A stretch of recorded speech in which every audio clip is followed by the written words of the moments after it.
Merci de choisir Chérif la télévision pour vous informer. Mesdames et messieurs, bonsoir et bienvenue dans ce flash d'information. Comme la plupart des pays, le Mali n'échappe pas à la problématique posée par la question des déchets plastiques, surtout ceux provenant de l'emballage. Quels sont les effets néfastes des déchets plastiques sur notre environnement? Élément de réponse avec Amadou Kamara et Seydou Niari. Le plastique est la pollution visuelle la plus agressive. On le constate aujourd'hui dans la plupart des pays en développement où les emballages plastiques, les bouteilles en plastique traînent un peu partout dans la nature ou se retrouvent accrochés aux arbres. Les conséquences directes de cette dissémination des déchets plastiques dans la nature et dont la récupération est quasi impossible. Les déchets plastiques dont la durée de vie peut aller jusqu'à 3000 ans envahissent aujourd'hui nos quartiers, nos champs et tout autre espace vert lesquels ils peuvent être transportés par le vent. Même si on parle de plus en plus de développement durable, les modes de production et de consommation modernes ont un impact sur l'environnement. On appelle plastique une matière synthétique constituée de macromolécules. Le terme plastique désigne une famille importante de plus de 700 types de matières fabriquées à partir du pétrole. Le plastique est donc un matériau simple à fabriquer, stable, économique, solide, léger et résistant, facilement transformable et qui peut prendre toutes les formes voulues. Le mot plastique vient en effet du grec plastikos, qui signifie malléable, qui peut être modélé. La production mondiale de plastique a fortement augmenté et par conséquent, la quantité de plastique en fin de vie a aussi fortement augmenté ces dernières années. Les plastiques représentent 11% du contenu de nos poubelles. L'humanité dépend de plus en plus de produits faisant appel à des substances chimiques pour assurer son développement économique et améliorer ses moyens de subsistance. Toutefois, il ne faut pas que ces gains se fassent au détriment de la santé de la population. Même si on ne peut pas se passer aujourd'hui du plastique dans notre quotidien, et s'il est bon marché, apprenons à mieux le consommer, réduisons nos déchets plastiques, trions, recyclons ou récupérons l'énergie par incinération propre. Cela permet d'économiser beaucoup de pétrole et de minimiser les rejets de CO2 et donc de préserver l'environnement. À bon entendeur, salut. Une délégation de 15 pays membres du Conseil de sécurité des Nations Unies attendue au Cameroun. L'organe des Nations Unies vient s'enquérir de la situation du pays dans le cadre de la lutte contre la secte islamiste nigériane Boko Haram. Kafouné Bachili nous fait le point. Au cours de cette visite, il s'agira d'évaluer les progrès accomplis dans la lutte contre Boko Haram. Ce qui reste à faire est d'énumérer les moyens nécessaires pour venir à bout de la secte afin que la communauté internationale puisse mieux assister les pays touchés. Prévu du 2 au 7 mars dans les pays du bassin du lac Tchad, martyrisés par la secte, cette visite est la première du genre jamais initiée par le Conseil de sécurité dans cette partie de l'Afrique, rapporte un communiqué signé du ministre camerounais chargé des relations extérieures et publié le mercredi. En effet, alors que la crise humanitaire conséquente à l'invasion de Boko Haram semble s'intensifier, la réponse des donateurs reste inférieure aux attentes. En 2016, sur les 739 millions de dollars demandés, seuls 49% de cette somme ont été dégagés. Pourtant, les besoins en 2017 sont les plus intenses. 1,5 milliard de dollars sont nécessaires pour les besoins humanitaires. Depuis le début de son insurrection en 2009, Boko Haram a déjà fait 2,5 millions de déplacés et des milliers de morts, notamment au Nigeria, au Tchad et au Niger. 7000 personnes ont fui leur village autour de la forêt dans le nord-est du Nigeria, fuyant les combats des dernières semaines entre le groupe djihadiste Boko Haram et l'armée.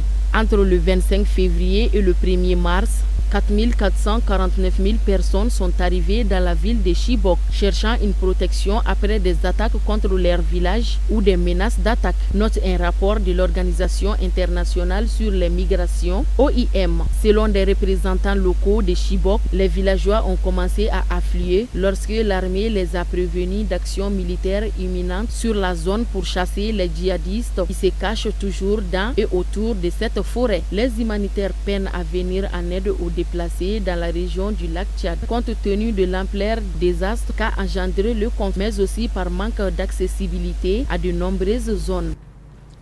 Après son retour dans l'UA, le Maroc va intégrer la CEDEAO. Le ministère marocain des Affaires étrangères a annoncé samedi avoir saisi la présidente en exercice de la CEDEAO en vue d'une intégration du royaume chérifien en tant que membre à part entière de l'organisation régionale. Kadi Diakité.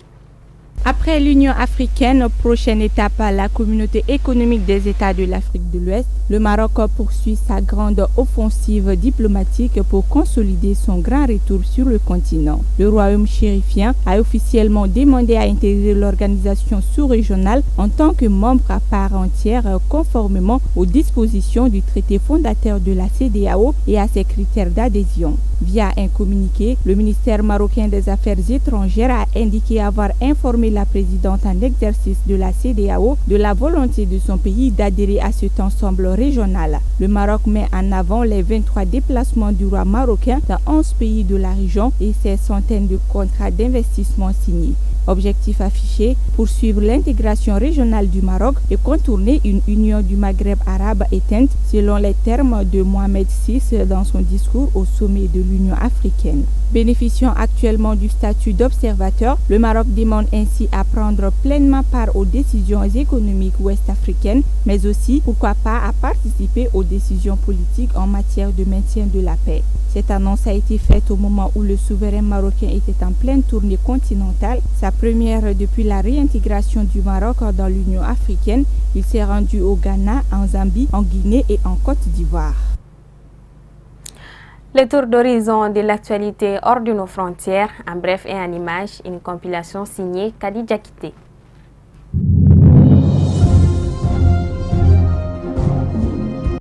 Adama Barrow effectuera son premier déplacement de chef d'État à partir de ce jeudi à Dakar, une visite officielle de 3 jours avec au menu de multiples entretiens et rendez-vous et la signature de nouveaux accords de coopération qui relanceront concrètement les liens économiques et diplomatiques entre les deux pays.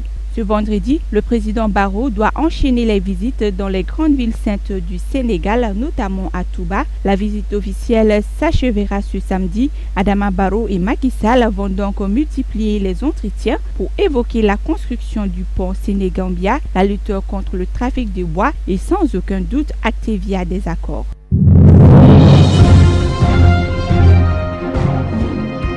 La présidente de la CPI a conclu mercredi sa visite en Ouganda avec une rencontre avec le président Museveni. Elle a plutôt effectué un voyage dans le nord du pays pour rencontrer les victimes de la LRA qui n'est plus active dans le nord de l'Ouganda depuis 10 ans et prendre connaissance sur le terrain des actions du fonds au profit des victimes de la CPI.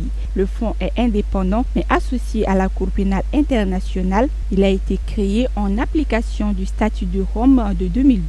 Son objectif, travailler auprès des victimes et de leurs familles des crimes relevant de la compétence de la CPI. Le fonds est aujourd'hui présent en RDC et en Ouganda à travers des programmes de santé, de réintégration et de formation.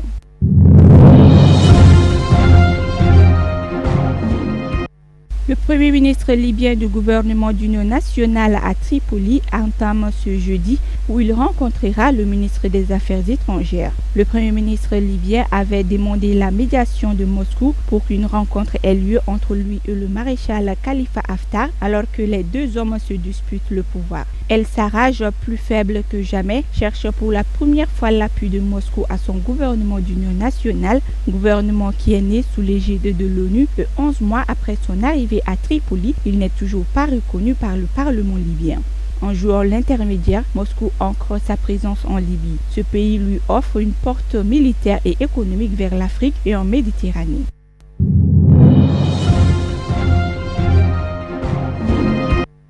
À N'Djamena, ce jeudi, les étudiants n'iront pas en classe. À l'issue d'une assemblée générale, ils ont décidé de suspendre les cours jusqu'à ce que les 69 étudiants condamnés mardi à 1 mois de prison ferme, assortis de 50 000 francs d'amende, soient libérés. Une mesure qu'ils jugent illégitime et qu'ils contesteront jusqu'au bout. Arrêtés le week-end, les étudiants incriminés sont accusés d'avoir hué et jeté des pierres sur les voitures d'une délégation du ministre tchadien de l'enseignement supérieur qui était accompagnée de son homologue sénégalais. Les étudiants interpellés ont alors été chargés de troubles à l'ordre public et outrage à l'autorité de l'État. Ces troubles suivis de la condamnation des 69 étudiants viennent témoigner de l'ampleur que prend la contestation estudiantine.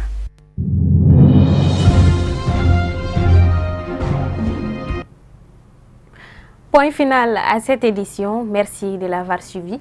Le programme continue sur Chérif La Télévision. À très bientôt.